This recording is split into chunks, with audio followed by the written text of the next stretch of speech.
Foxes Are Bad Luck by J.E. Novotny.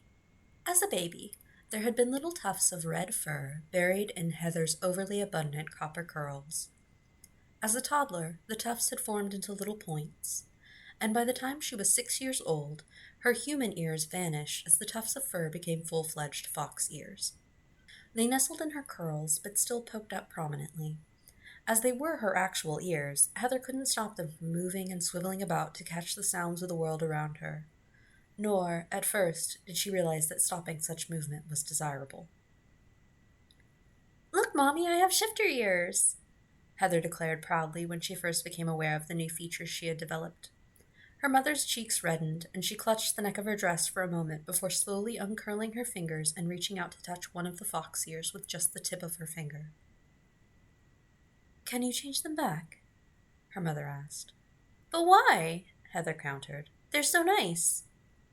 "They are very nice, sweetie," her mother said, though her voice was strained.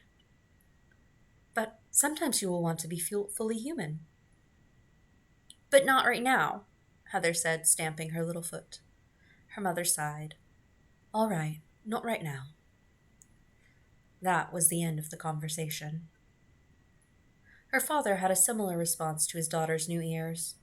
With her parents less thrilled than she was about the change, Heather returned to her bedroom and tried very hard to will the ears away, back to their human form. They stubbornly stayed on the top of her head as two bright spots of white-tipped red, just a few shades off from her hair. Still, she wasn't entirely displeased with this. She loved her fox ears. They were a sign that she was a shifter like her parents. It would have been nice to be a bear like her father, or a badger like her mother, but foxes were red like her hair, so she felt that it fit her rather well. She carried herself to school proudly the next day, with her fox ears swiveling this way and that. Her pride didn't last long, though. She couldn't wait for someone to notice her new ears, but as soon as they did, the mood of the day changed. "Why do you have fox ears?" a boy in her class asked. "They shifted on their own because I'm a shifter," Heather said, striking a pose and fluffing her hair. "Foxes are bad luck," a girl in a blue dress said. "Yeah, and you can't trust them," another boy added. "They're sneaky," the girl agreed. Heather's lower lip began to quiver. "I'm not bad luck," she said, seizing on the first thing they'd said. "I bet you are," the first boy said. "Remember that game we played yesterday? You were on our team and we lost." "Yeah, you're always on the losing team," the second boy said. He pointed at her and poked her in the chest. Heather took a step back. "I'm not bad luck," Heather repeated more loudly. Her hands curled into fists at her side, and her lower lip wobbled more strongly. "I bet you can't be trusted either," the girl in the blue dress said. "You tattled on Maggie for teasing you last week, I remember." Tears formed at the corners of Heather's eyes. "She was being so mean," Heather protested quietly. "And she can't keep a secret," the first boy said. "Right? She ruined the surprise party for Miss Braxton last month." "I'm not bad luck!" Heather screamed. She pushed past the two boys, sending one of them sprawling onto the floor as she ran out of the classroom and down the hall to the restroom. She hid in one of the stalls, perching on the back of the toilet so her feet couldn't be seen under the door. She put her hands over her face and sobbed while saying in a shaky voice between sobs, "I'm not bad luck. I'm not bad luck." Abuse like this continued and even worsened as the years passed. Heather wouldn't tell a teacher or her parents. After all, that would be tattling, and her classmates had made it clear how they felt about tattling fox-eared girls. Still, Heather's teachers noticed a change in her demeanor. Where she had been outgoing and friendly with everyone, she was now quiet and reserved. She sat alone at lunch. She stayed in a corner of the playground away from the other students. When asked about the change, Heather shrugged and claimed she'd rather be reading. It was true that she always had a book in her hands these days, and she was always asking to go to the library, where she would disappear for an hour or more at a time. There she found a silent ally. Heather was browsing the shelves, the order of which she had nearly memorized, when a long shadow fell across her. She looked up, eyes wide with fear, but she relaxed when she saw that it was only the librarian reaching above her to put away a few books. Even at 12 years old, Heather was quite short. The librarian glanced down at her with a soft smile. "Need any help finding something, dear?" she asked. Heather silently shook her head and continued running her fingers down the book spines. The librarian saw her indecision and made a small sound before plucking a book from the shelf that Heather had just passed. She held the book out to Heather. "I think you'd like this one," the librarian said. "It's right up your alley." Heather hesitated a moment before taking the offered book. "Thank you," she whispered. Then she scurried from the library. Similar instances occurred over subsequent weeks to the point that Heather began to look forward to the librarian's reading suggestions. Heather had enjoyed each of the recommended books. She connected with the lonely and misunderstood characters, particularly the ones who were unjustly accused of something that wasn't within their control. Not all of the books had happy endings, but that seemed fitting to Heather. Life, after all, wasn't always happy. Heather slowly worked her way through the library at her small-town school, which housed all of the grades, 1 through 16. Public school began at age 4 and continued until one's maturity at 20. The first 2 years of school had been exciting and full of new friends, but after nearly 10 years of endless bullying and ostracism, Heather had given up on making any friends in her small town or at school. The prejudice against foxes was too great. But then a new boy arrived in town. He was in Heather's year, which meant they shared all their classes. The desk next to Heather was always empty. No one would sit there, and she sat in the back corner, so there was only one person in front of her, and no one could sit behind her. She'd learned early that having someone at your back was bad news. The new kid took the seat beside Heather and smiled at her. She tried to return the smile, but she shrank in on herself, pressing her fox ears down to her hair as much as she could. It made it harder to hear people, but at least it hid the offending organs from view. In each class, the most readily available seat was next to Heather, so he kept taking that place. Heather noticed the backwards glances and soft snickers of her classmates, and a lump of dread formed in her stomach. What if the new kid was as mean as the others? What if he was worse? Either way, she was sure that something bad was going to happen. Heather sat at the farthest table in the farthest corner at lunch. There were a few other undesirables at the table, but they stayed as far from Heather as they could get. It hurt a little, but Heather understood. The little brunette with the bunny tail had tried to befriend Heather in 8th year. It hadn't lasted long. The rest of their class, who already made things difficult for Bunny, would not allow the ostracized to band together against their taunts. After a particularly brutal round of bullying, where she lost several tufts of her tail and received a few bruises, Bunny opted to keep her distance from Heather. Heather was settling in to eat her peanut butter sandwich alone, as usual, when the new kid set his tray on the table and sat down across from her. "You don't mind, do you?" he asked. Heather shook her head and went back to her food. It was really better for both of them if she just ignored him until he went away. Better for him to think she was standoffish than that she wasn't welcome among the others. Though she had no doubt he would find out the truth soon enough. The soon came faster than she expected. Ethan, one of her primary bullies, approached with 2 other routine tormentors in tow. Heather averted her gaze to the table and waited. "Hi, you're new, right?" Ethan said, ignoring Heather completely. She wondered if she'd be lucky enough that he'd keep ignoring her forever. Doubtful. "Yes, obviously," the new kid replied. Heather couldn't stop the small smile that formed at his dry tone. Apparently, he wasn't impressed with Ethan's swagger. "I didn't catch your name this morning," Ethan continued, still with a smile in place. "It's Yerrick," the new boy said. He went back to eating without asking for Ethan's name in turn. This did not deter the self-assured Ethan. "I'm Ethan. I just thought I'd let you know that you're sitting in the wrong place." "Really? Heather was okay with me sitting here, weren't you?" She looked up with surprise that he knew her name. She gave a tentative nod, and Yerrick smiled at her.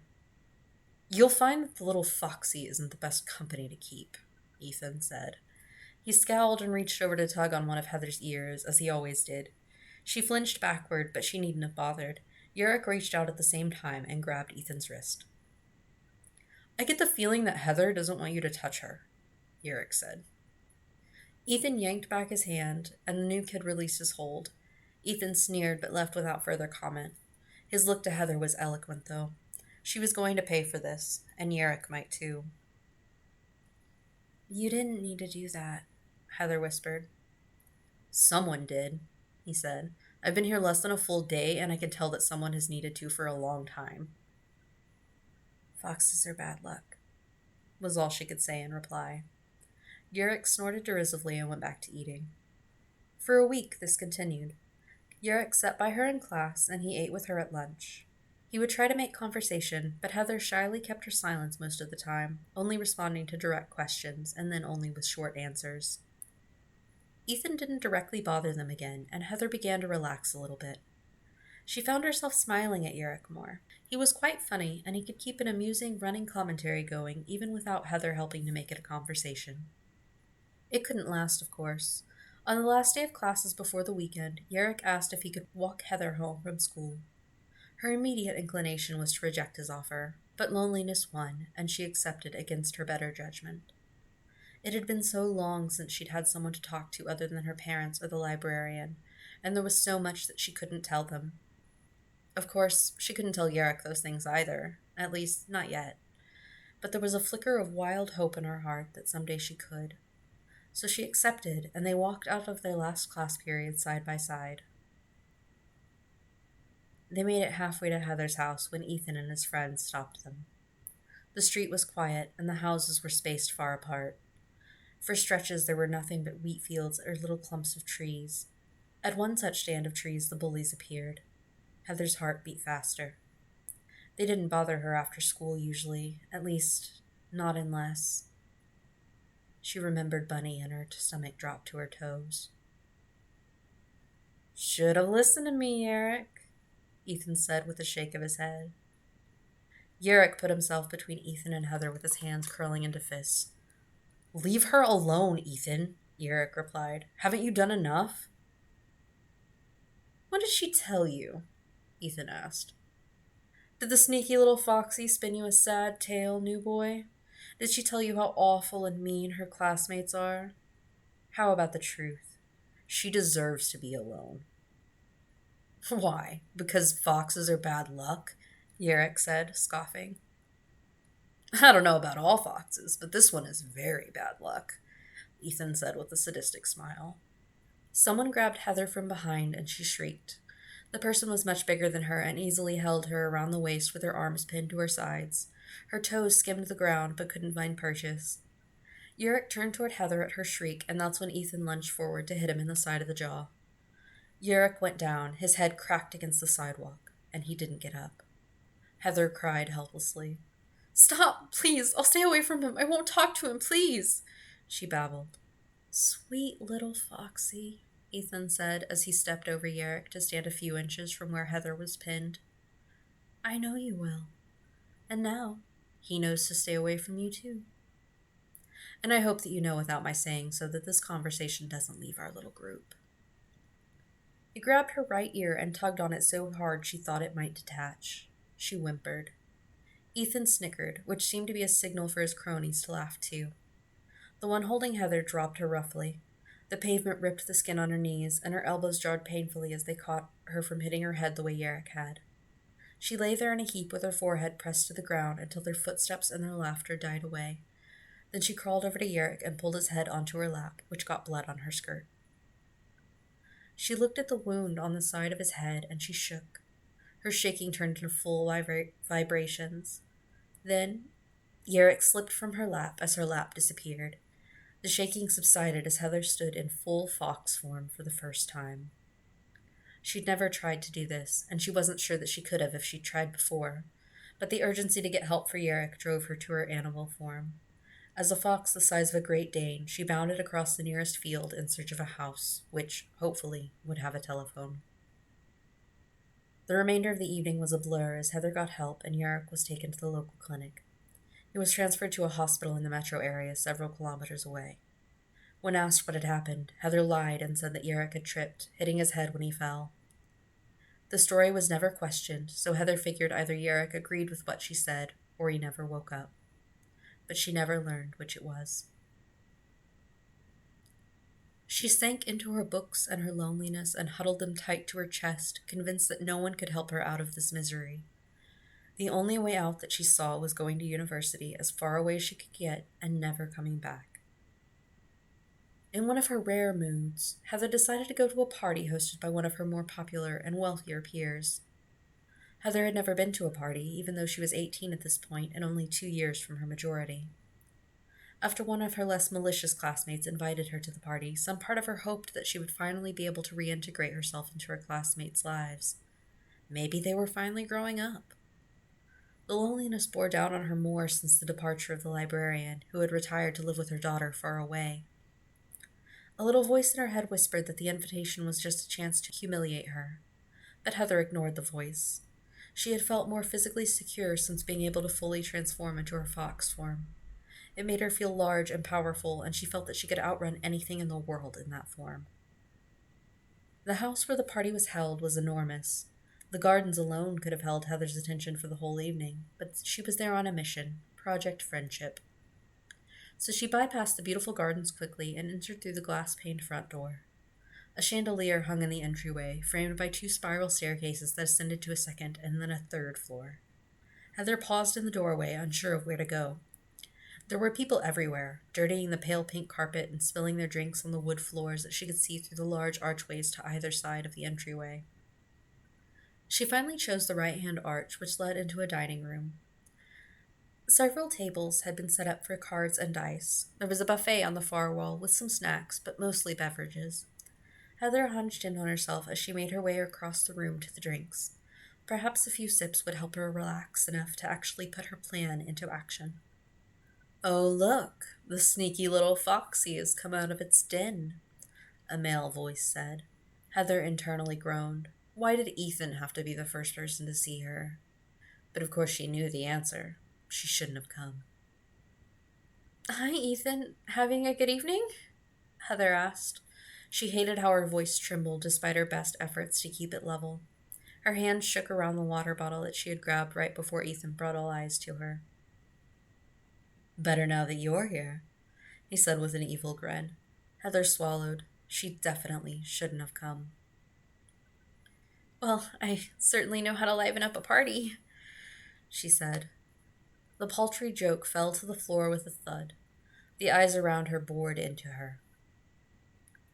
Ethan walked up to her and tugged at her ear. She tried to flinch away, but he held her ear tightly between 2 fingers, keeping her head in place. He leaned down so he was speaking right into her ear. This left her staring at his neck, and for just a moment it occurred to her that he was more vulnerable than she was right now. She could partially transform, tear out his jugular with her sharp fox teeth. The moment passed as a wave of nausea passed through her, though she wasn't sure if it was from the pain of him tugging on her ear or if it was the fact that she just contemplated murder. "Oh, why, little foxy, why ever did you think you'd be welcome here?" Ethan asked. "The wolves are out tonight, little foxy. The hounds, too. Together they'll catch you. I suggest you run." Heather's breath came and went in short gasps. She leaned back far enough to see Ethan's eyes, which had changed. His usual cornflower blue irises were now golden, not unlike Heather's eyes in her fox form. After all, foxes are related to wolves. He tugged her ear once more before releasing her. Then he patted her on the back and repeated, "Run." Heather ran back through the archway, out the front door, and through the gardens, with her classmates' howls of laughter chasing her all the way. Once in the gardens, she transformed into her fox form and sprinted toward home. She heard barks and howls behind her, and she didn't dare turn to see if any of them were actually following her. After that terrible experience, Heather gave up ever befriending her classmates, or anyone else for that matter. She buried herself in her books and her studies. She spent time with her parents when she needed companionship. But mostly, she spent a great deal of time alone. Alone in her room, alone walking the fields and forests around their small town, and alone in the library with her beloved books. Being alone wasn't so difficult once she got used to it. Even her parents were a little ashamed of her shifted years. They tried to hide it, but they were obviously relieved when Heather's requests for their attention became fewer and farther between the older that she grew, with the ears stubbornly remaining in place. Both of her parents were shifters, but their forms were full body and at will, and neither of them shifted into a fox. "Genetics are strange," people said. You never know how they'll combine. What people didn't say was something that Heather picked up a little at a time over the years leading up to her maturity, until finally it smacked her in the face one day as she pondered her appearance compared to that of her parents. Not just her red fox ears, but her copper red hair, her white skin peppered with dark brown freckles, and her red eyes. Her father was tall, dark-skinned, and brown-eyed. He transformed into a giant brown bear when he chose. Her mother was a few inches shorter than her father, though still far taller than Heather ever reached, and her skin was russet brown, her hair midnight black. Finally, she asked her mother, "Am I adopted?" It was the eve of her 20th birthday, the date of her maturity, and her mother was helping her to pick out an outfit for the party they would be having. Heather didn't want a party. She wanted to sit in her room with her books and her latest hobby, knitting. "Of course not," her mother replied, without pausing in her rifling through Heather's closet. "Really?" Heather said, doubt heavy in her voice. Her mother stopped and turned to face her. She held a sky blue dress in her hands. It was gauzy, and Heather didn't recall either wearing or owning it. "Darling, I understand why you're asking, but as they say, genetics are funny," her mother said. She laid the dress on the bed. "You should wear this one tomorrow." "Is father my real dad, then?" Heather pressed. "Yes, he's your real father," her mother said. Her lips pressed together with dissatisfaction. She crossed her arms under her breasts. "Next, are you going to ask if I'm your real mother, just to cover your bases?" "Well, are you?" There was a long silence, and then her mother's arms fell to her sides. "No." Silence filled the room as the two women stared at each other, Heather's eyes filled with tears. "What?" she asked through trembling lips. "I'm sorry, I shouldn't have told you," her mother said, also fighting tears now. "I couldn't have children, so when your father had an affair, I promised to take him back if we got to keep the child. You. And my mother, my real mother, she just let you take me?" Heather's mother, the only one she'd ever known, nodded. "When it was made clear that your father wasn't going to leave me for her, she agreed to sign over parental rights to the both of us." Heather felt empty inside. Who was she really? "Did she have fox features?" Heather whispered. "She did." "I'd like to be alone for a little while, please," Heather said. Her mother nodded and headed for the door. As she left, Heather added, "Thank you for telling me, Mother." The next evening, Heather stood in the bathroom and stared in the mirror at her fox ears and wished that she could rip them out. She'd rather be deaf than have this reminder of her father's infidelity permanently attached to her head. And yet, she didn't really want to be without them. She had hated her ears for so long that she couldn't really remember her initial joy at them. Still, she couldn't deny that they suited her. Heather wore the sky blue, gauzy dress that her mother had picked out. It was strapless, so it showed just how heavily freckled her skin was. She thought about throwing on a cardigan or just changing into a different outfit completely, but then she stopped looking at herself the way they did, as she wondered how her biological mother would feel about her appearance. Would it make her sad because Heather's father hadn't loved the fox woman enough to choose her? Would it make her happy to see so much of herself reflected in her flesh and blood? As quickly as the idea came, she shook it off with annoyance. It didn't matter what the women thought of her, and it didn't matter what the rest of them thought of her appearance either. For one clear, solid moment, Heather understood that the only opinion that mattered was hers. And if she was honest with herself, she liked the color red and she liked foxes, whether they were bad luck or not. She glanced down at the countertop and picked up a pair of scissors. Without giving herself time to reconsider, she grabbed a thick copper ringlet and snipped it an inch from the root. Then she grabbed another and gave it the same treatment. She snipped and snipped, letting the copper coils fall to the floor in squiggly piles around her bare feet.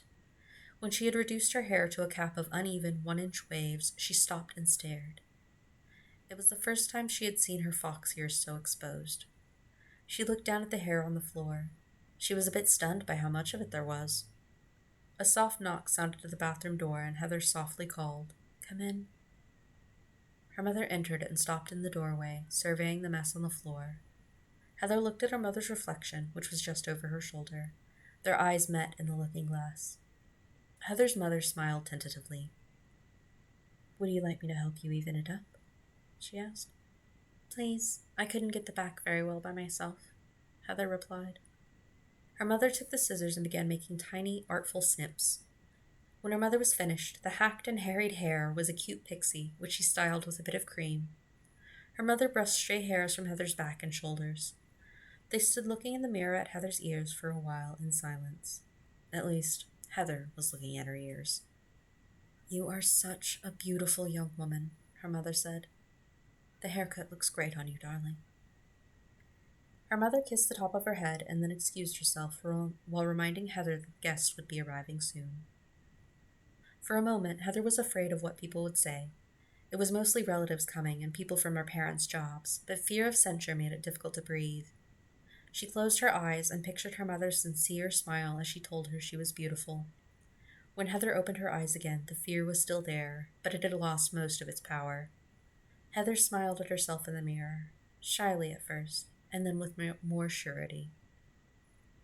Heather went to help her mother with last-minute preparations with a bounce in her step that hadn't been there in a very long time. Her ears swiveled freely on her head, picking up more sounds than she'd ever been able to capture through her massive curls. Heather knew that her troubles weren't completely over, but she saw a way forward that didn't include falling into despair, and that was enough for now.